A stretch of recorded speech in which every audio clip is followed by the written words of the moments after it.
श्री स्वामी समर्थ. स्वागत आहे तुम्हा सर्वांचं श्री स्वामी समर्थ कृपा या माझ्या मराठी यूट्यूब चॅनलवर.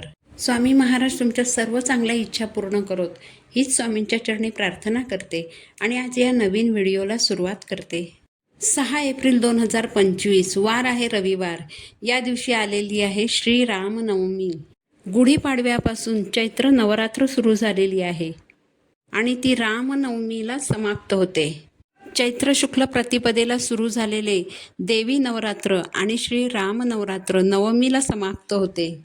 तर या चैत्र महिन्याच्या शुक्ल पक्षाच्या नवमी तिथीला आपण श्री रामनवमी साजरी करत असतो.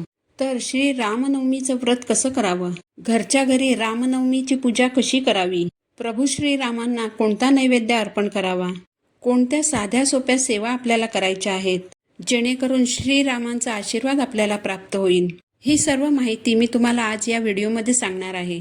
व्हिडिओ शेवटपर्यंत पहा. चॅनलवर नवीन असाल तर चॅनलला सबस्क्राईब करा. प्रभू रामचंद्र यांचा जन्मदिवस हा आपण रामनवमी म्हणून साजरा करत असतो. सर्वप्रथम आपण नवमी तिथी कधी चालू होईल हे जाणून घेऊया. यंदा चैत्र शुक्ल नवमी तिथीला प्रारंभ होईल. 5 एप्रिल 2025 रोजी शनिवारी संध्याकाळी 7:26 आणि चैत्र शुक्ल नवमी तिथी समाप्त होईल 6 एप्रिल 2025 रोजी रविवारी संध्याकाळी 7:22 रामनवमीचा शुभमुहूर्त आहे सकाळी 11:08 ते दुपारी 1:39 असेल. पूजा मुहूर्ताचा एकूण कालावधी 2 तास 31 मिनिटांचा असेल. दुपारी सूर्य डोक्यावर आल्यावर राम जन्माचा सोहळा होतो. स्वामी समर्थ महाराजांचे जे सर्व मठ आहेत, केंद्र आहेत, तिथे ठीक दुपारी 12:39 श्रीराम जन्मोत्सव साजरा केला जातो. जर तुमच्या जवळपास स्वामी समर्थांचा मठ अथवा केंद्र असेल तर तिथे जाऊन तुम्ही सेवा करू शकता. श्रीरामांचं मंदिर जर तुमच्या घराच्या जवळपास असेल तर उद्या तुम्ही नक्की मंदिरात जा. पण जर तुमच्या आजूबाजूला श्रीरामांचं मंदिर नसेल तर तुम्ही तुमच्या घरात रामनवमी साजरी करू शकता. यासाठी रामनवमीच्या दिवशी सकाळी लवकर उठायचं. आंघोळीच्या पाण्यात एक तुळशीपत्र टाकायचं, चिमूटभर लाल चंदन किंवा पिवळं चंदन टाकायचं. याचबरोबर थोडंसं गंगाजल किंवा गोमूत्र पाण्यात मिक्स करायचं आणि या पाण्याने स्नान करायचं आहे. या सर्व वस्तू पाण्यात टाकून स्नान केल्यामुळे काय होतं, जर आपल्या अंगात नकारात्मकता असेल, काही वाईट बाधा झाली असेल तर ती नष्ट होते. पाण्यामध्ये तुळशीचं पान टाकल्यामुळे प्रभू श्रीरामांचा आशीर्वाद प्राप्त होतो. त्यानंतर घरामध्ये गोमूत्र शिंपडायचं. मुख्य दरवाजाला आंब्याच्या पानांचं तोरण लावायचं. मंदिराला झेंडूच्या फुलांचं तोरण लावायचं.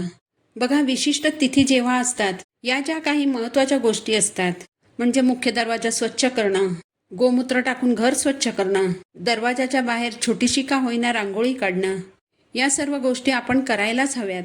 विशिष्ट तिथींच्या दिवशी, विशिष्ट सणावारांच्या दिवशी या शुभ गोष्टी केल्यामुळे त्या दिवसांचं पूर्ण फळ आपल्याला मिळत असतं. यानंतर तुमच्या देवघरामध्ये जर श्रीरामांचा फोटो असेल किंवा मूर्ती असेल किंवा भगवान श्रीहरी विष्णूंची मूर्ती असेल किंवा फोटो तुमच्याकडे असेल तर त्या फोटोची, त्या मूर्तीची तुम्हाला पूजा करायची आहे.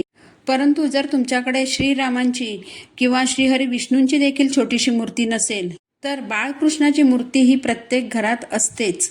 त्याचप्रमाणे आपल्याकडे स्वामींची मूर्तीही असतेच.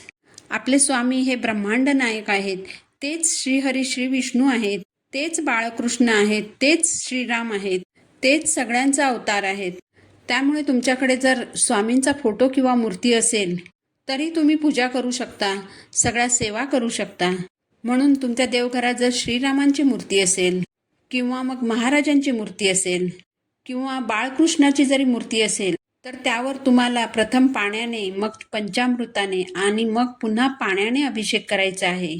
अभिषेक करताना रामरक्षा म्हणायची आहे. तुम्ही यूट्यूबला रामरक्षा लावून अभिषेक करू शकता. मूर्ती नसेल, जर फोटो असेल तर फोटो स्वच्छ पुसायचा, कारण फोटोवर अभिषेक केला जात नाही. यानंतर मूर्ती किंवा फोटोला गंध लावून हार, फुलं अर्पण करावीत.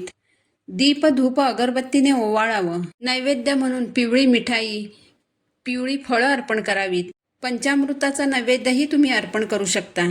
यानंतर दुपारी 12:39 तुम्हाला एकदा रामरक्षा म्हणायची आहे. तसेच रामनवमीच्या दिवशी दिवसभर तुम्हाला श्रीराम जय जय राम हा मंत्र म्हणायचा आहे. बघा, कोणताही माणूस हा सगुण नसतो. काही ना काही छोटी मोठी पापही प्रत्येकाकडून घडतच असतात आणि मृत्यू हा शाश्वत आहे हेही प्रत्येकाने स्वीकारायलाच हवं. त्यामुळे तुम्हाला श्रीराम जय राम हा जप दिवसभर करायचा आहे. सगळ्यात प्रभावी जी सेवा आहे ती म्हणजे रामरक्षा. रामनवमीच्या दिवशी तुम्हाला रामरक्षा म्हणायचीच आहे. भलेही तुम्ही यूट्यूबवर लावा किंवा स्वतः म्हणा. कारण तुम्ही जर रामरक्षाचं पठण करत असाल तर तुम्हाला माहीतच असेल की रामरक्षामध्ये शरीराबद्दल सर्व माहिती दिलेली आहे. संपूर्ण शरीराच्या एक एक अवयवाबद्दल त्यात माहिती दिलेली आहे. शरीराच्या व्याधींपासून मुक्ती मिळविण्यासाठी तुम्ही रोज रामरक्षा म्हटली पाहिजे. असं म्हटलं जातं की ज्या घरात रोज रामरक्षाचं पठण केलं जातं त्या घरातील सदस्य हे निरोगी राहतात. त्यामुळे कोणत्याही प्रकारच्या शारीरिक व्याधींपासून मुक्ती मिळविण्यासाठी तुम्ही रोज रामरक्षाचं पठण करायला हवं. तुम्ही रोज मुलांकडूनही रामरक्षाचं पठण करून घ्यायला हवं. म्हणून रामनवमीच्या दिवशी तुम्हाला जितक्या वेळेस जमेल तितक्या वेळेस रामरक्षा म्हणा. याबरोबरच तुम्हाला मारुती स्तोत्राचंही पठण करायचं आहे. बघा, जिथे प्रभू श्रीराम असतात तिथे हनुमान असतातच. यामुळे तुम्हाला या दिवशी मारुती स्तोत्रही म्हणायचे आहे. तर ही अगदी साधी सोपी सेवा तुम्हाला रामनवमीच्या दिवशी करायची आहे. आता रामनवमीच्या दिवशी श्रीरामांना कोणता नैवेद्य अर्पण करायचा, तर प्रभू श्रीरामांना पुरी भाजी, शिरा किंवा खीर आणि काळे चणे अतिशय प्रिय आहेत. त्यामुळे तुम्ही रव्याचा शिरा बनवून त्याचा नैवेद्य अर्पण करू शकता किंवा तांदळाची किंवा शेवयाची खीर बनवून त्याचाही नैवेद्य श्रीरामांना अर्पण करू शकता. तुम्ही श्रीखंडही नैवेद्य म्हणून अर्पण करू शकता. नैवेद्य अर्पण करताना त्यावर तुळशीचं पान मात्र ठेवायचं आहे. असा अगदी साधा सोपा नैवेद्य श्रीरामांना अर्पण करायचा आहे. यानंतर या दिवशी तुम्हाला यथाशक्ती दान करायचं आहे. तुम्ही छोटं मोठं अगदी काहीही दान करू शकता. उन्हाळ्याचे दिवस आहेत तर तुम्ही एखाद्या कुणा गरजूला पाण्याची बाटली दान करा. एखादा बिस्किटचा पुडा दान करू शकता. अगदी काहीही दान करा. आता आपण कोणत्या गोष्टी करू नयेत हे जाणून घेऊया. यंदा रामनवमी रविवारी आलेली आहे. रविवारच्या दिवशी बरेच जण मांसाहार करतात, परंतु रामनवमी असल्याने आपल्याला मांसाहार करणं कटाक्षाने टाळायचं आहे. या दिवशी कोणतंही व्यसन करू नका. कुणाला अपशब्द बोलू नका. कुणालाही दुखवू नका. बघा, प्रभू श्रीरामांची मर्यादा पुरुषोत्तम राम एक आदर्श व्यक्ती म्हणून त्यांची ख्याती आहे. एक आदर्श पुरुष म्हणून त्यांचा जो गुण आहे तो प्रत्येक माणसाने, प्रत्येक पुरुषाने नक्कीच अंगीकारला पाहिजे. प्रभू श्रीराम हे भगवान श्रीहरी विष्णू यांचा 7वा अवतार मानले जातात. म्हणून या दिवशी कुणाची फसवणूक करू नका, कुणाशी खोटं बोलू नका, लांडी लबाडी करू नका. तर अशा अगदी साध्या सोप्या नियमांचं पालन करून, साध्या सोप्या पद्धतीने पूजा करून आपल्याला श्रीरामनवमी साजरी करायची आहे. भगवान श्रीरामांची पूजा केल्याने भक्तांना पृथ्वीवरील सर्व प्रकारच्या सांसारिक सुखांची प्राप्ती होते. शत्रूंना पराभूत करण्यासाठी व्यक्तीला अदम्य धैर्य प्राप्त होतं. घरामध्ये सुख आणि सौभाग्य वाढते. भगवान श्रीराम हे हिंदू धर्मातील सात्विकतेचे प्रतीक मानले जातात.